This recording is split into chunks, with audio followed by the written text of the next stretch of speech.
खबर कानपुर से है। मिशन 2022 के विधानसभा चुनाव में आम आदमी पार्टी ने ठोकी ताल।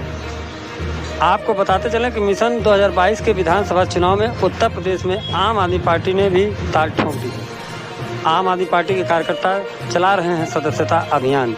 इसी संबंध में कानपुर के किदवई नगर विधानसभा के प्रत्याशी व प्रभारी विपिन तिवारी ने की भारत कनेक्ट से खास बातचीत।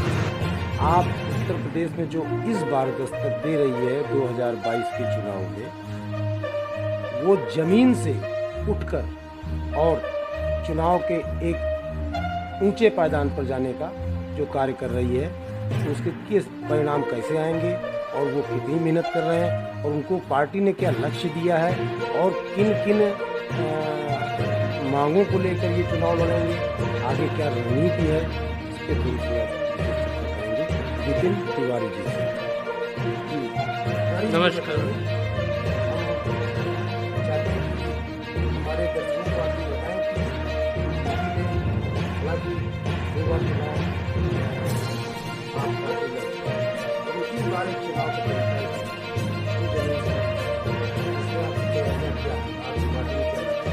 सबसे पहले तो भारत कनेक्ट समाचार को, उनके दर्शकों को सबसे पहले नमस्कार। और आपका जो क्वेश्चन है कि हम 2 बार चुनाव लड़ चुके हैं और इस बार जो चुनाव हो रहा उसमें अंतर क्या है।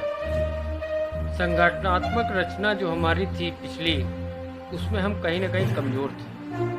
जो हमने 2014 का चुनाव लड़ा था, वो 2014 का चुनाव 2012 के चुनाव से लहर से चला था, और जिसमें हमने 400 पूरी की पूरी लोकसभा सीटों पर हमने पूरे भारत के अंदर चुनाव लड़ा था। और वो ऐसी पार्टी, सबसे पहला वो चुनाव था, और हम तो ये समझते कि उस पार्टी का वही अचीवमेंट था कि पूरे भारत के अंदर हमें एक मजबूत कैंडिडेट मिले थे।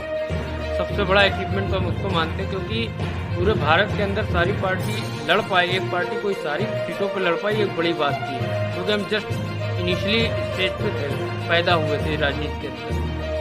दूसरा चुनाव जो हमने लड़ा वो नगर निगम का लड़ा था, और उसमें हम लोगों को काफ़ी अच्छा अपने को सपोर्ट मिला था। लगभग 50 से 60 हमारे पार्षद प्रत्याशी जीते थे, और कई मेयर प्रत्याशी हमारे 2nd पोजीशन पे थे, कई 3rd पोजीशन पे थे।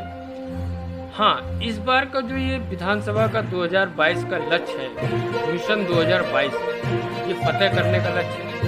इस बार हमारे आदरणीय माननीय राज्यसभा सांसद माननीय संजय सिंह जी द्वारा हम लोगों को काफ़ी अच्छा सपोर्ट मिला था। लगभग 50 से 60 हमारे पार्षद प्रत्याशी जीते थे, और कई मेयर प्रत्याशी हमारे 2nd पोजीशन पे थे, कई 3rd पोजीशन पे थे।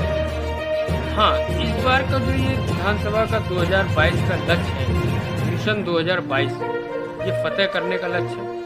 इस बार हमारे आदरणीय माननीय राज्यसभा सांसद माननीय संजय सिंह जी द्वारा इतनी जोड़ तोड़ से मेहनत हो रही है, जो जमीनी स्तर पर मेहनत हो रही है, और 8 जुलाई से 8 अगस्त तक का जो लक्ष्य रखा गया है पूरे भारत से 1 करोड़ नए सदस्यों को जोड़ना, हमें लगता है कि ये हम लोग खरे उतरेंगे। 2 दिन बाद ही हमारा 8 अगस्त का समय पूरा हो रहा है, और हमें उम्मीद है कि पूरे भारत से लगभग 1 करोड़ सदस्य बनेंगे।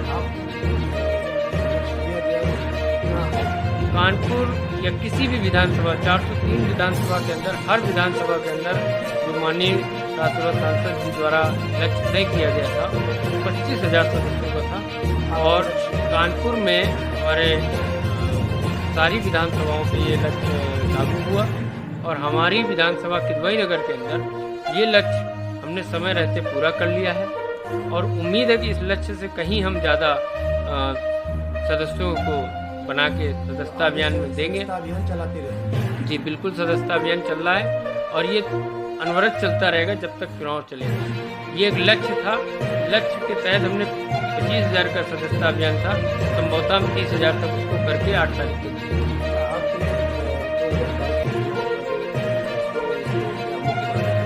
देखिए, हमारे ज़मीनी मुद्दे हमेशा से रहे जिन पर हमने लड़ाइयाँ लड़ी हैं, चाहे वो दिल्ली हो, चाहे वो नगर निगम का चुनाव हो। जो भी चुनाव हमने आज तक लड़े वो ज़मीनी मुद्दों पर लड़े। हमने दिल्ली के अंदर उसका एक जीता जागता सबूत है, प्रमाण है, हम इसको मॉडल कह सकते हैं कि हमने वहाँ पर आज तक बिजली के रेट नहीं बढ़ाए, 200 यूनिट बिजली माफ और 400 यूनिट हाफ पर फार्मूला अभी तक चल रहा है। हमने पानी 20,000 लीटर जो दे रहे थे वो दे रहे हैं। हमने महिलाओं की सुरक्षा के लिए जो CCTV कैमरेज हैं और महिलाओं को बस में किराया फ्री का जो भी हमने वादे किए उन वादों पे पूरा होता है। हमने कोई ऐसा मिथ्यक वादा नहीं किया जिस पे हम काम ना कर सकें। तो हम यहाँ पर उत्तर प्रदेश के अंदर भी उन्हीं शिक्षा, चिकित्सा और पानी और बिजली इन मुद्दों की मेन बात कर रहे हैं और इन्हीं मुद्दों को हम फ्री भी कर रहे हैं। ये चीज़ मैं थोड़ा सा आपको कहना चाहूँगा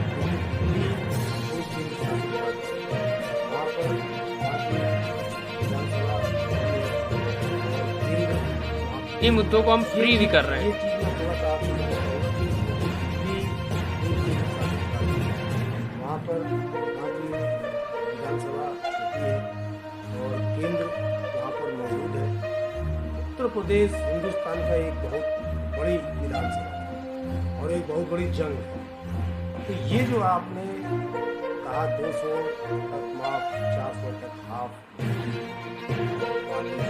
तो आपको ये नहीं लगता कि इस दर की व्यवस्था इतने बड़े प्रदेश में कैसे होगी और राजस्व किस तरफ से वसूली होगी, इससे सरकार। जी, आपकी बात बिल्कुल जायज़ है, लेकिन एक चीज़ आपको भी समझना होगा, जहाँ पर जितनी जनसंख्या है, सपोज कीजिए कि दिल्ली के अंदर 2 करोड़ की जनसंख्या है, तो वहाँ कमाई का साधन वो 2 करोड़ लोग ही जुटाते हैं और 2 करोड़ लोगों में ही वो टैक्स आता है, 2 करोड़ लोगों में ही वो इनकम टैक्स आता है। जितने भी टैक्सेस है वो लागू भी उतने पे होता है, यानी रेवेन्यू भी जो सेट होता है वो उस जनसंख्या के आधार पर होता है। और उत्तर प्रदेश के अंदर 24 करोड़ लोग हैं, तो रेवेन्यू भी 24 करोड़ के हिसाब से है। हाँ, एक चीज़ इसमें से आपकी जो बात है कि हमारा शहरी क्षेत्र के साथ साथ ग्रामीण क्षेत्र जुड़ा हुआ है, जिसमें कृषि भूमि के आधार पर लोग ज़्यादा हैं। लेकिन आज की डेट में हमारा जितना यहाँ का जितने ये शहरी क्षेत्र है उसमें इतना रेवेन्यू आ जाता है, अगर भ्रष्टाचार ना हो तो एक एक चीज़ एक एक आदमी तक मुहैया कराई जा सकती है। अभी जो मोदी जी राशन फ्री का नारा लेके चल रहे हैं, राशन तो पहले भी फ्री बंटता था मगर इतनी पब्लिसिटी नहीं होती थी। तो हर चीज़ आदमी को फ्री दी जा सकती है, उसके रेवेन्यू से। आज भ्रष्टाचार अगर नहीं हो तो आपके घर का खर्चा आराम से चल सकता है और आपको सारी सुविधाएं। आज दिल्ली के अंदर रहने वाला व्यक्ति 10 से 15 हज़ार रुपये सेव कर रहा है, उसके बच्चे की फीस नहीं लग रही है।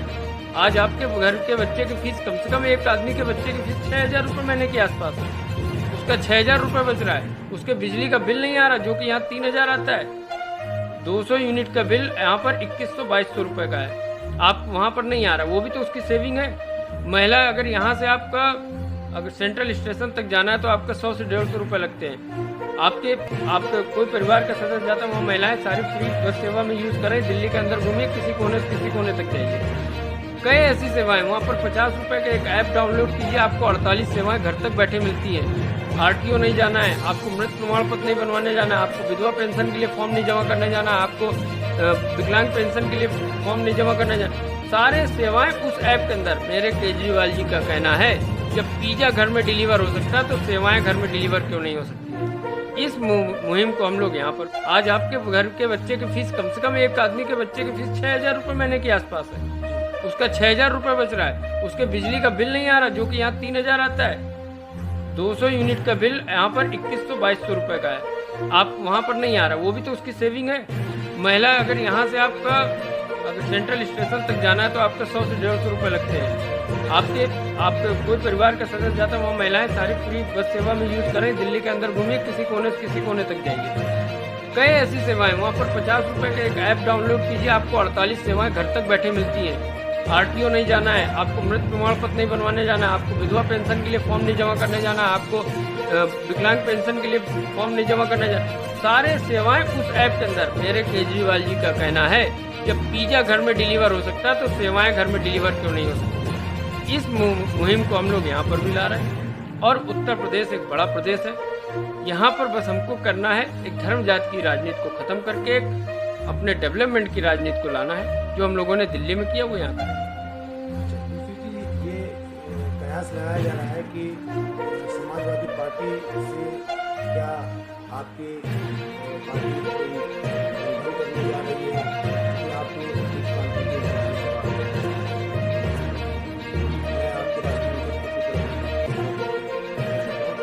क्या ऐसा कुछ आपको से बात है? देखिए, मैं अपने राजनीतिक करियर की बात करूँ तो मुझे इस पार्टी को 9 साल हो गए, 8 साल जब से पार्टी में। और अब हम राजनीतिक पार्टी के तौर पर उभर चुके हैं, कितना भी हम कर चुके हैं। तो हम राजनीतिक समन्वय से कुछ कह नहीं सकते इसमें। ये हमारी राजनीति के नेता लोग हैं, वो तय करेंगे। जो ऊपर से राजनीति तय होगी, हम उसके साथ करेंगे। क्योंकि इसमें जब ऐसा हाँ ये हो जाता है तो देखिए, ये कुल मिला के हमको ऐसे चंदा चोरों को भगाना है, चंदा चोरों को यहाँ से हटाना है जो राम मंदिर के नाम पे चंदा खा रहा है। कल अभी राम मंदिर का 1 साल पूरा हुआ है और राम मंदिर की नींव नहीं भरी पाई है अभी तक। अब ये सिर्फ चंदा चोरी कर रहे हैं। 2 करोड़ की जमीन 20 लाख की जमीन 2 करोड़ में बेचते हैं 5 मिनट बाद, 2 करोड़ की जमीन 18 करोड़ में बेच देते हैं 5 मिनट बाद, और खुद मेयर और ट्रस्ट का ट्रस्टी उसके अंदर शामिल होता है। ये एक बड़ी बात है कि इससे ज़्यादा भ्रष्टाचार हो नहीं सकता। जो राम के नहीं हुए वो जनता के क्यों? बिल्कुल बिल्कुल। हम लोग जो ये हमारा जो लक्ष्य दिया गया 25,000 सदस्य बनाने का, इसका मतलब ये आप सीधा सा फंडा समझ लीजिए। हमारे